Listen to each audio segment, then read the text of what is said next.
Barcelona menewaskan Real Madrid dengan keputusan 4-3. Okey, Real Madrid mereka menggunakan serangan yang pantas dengan transisi laju, manfaatkan kelemahan Barcelona dalam highline defense.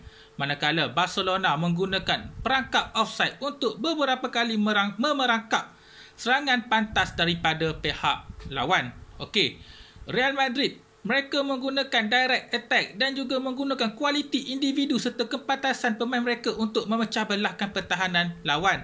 Manakala Barcelona menggunakan permainan secara berpasukan, lebih banyak link up play, combination play, lebih banyak killer pass, laser pass dan juga crossing dilakukan untuk mendapatkan gol dan memenangi perlawanan pada pagi ini.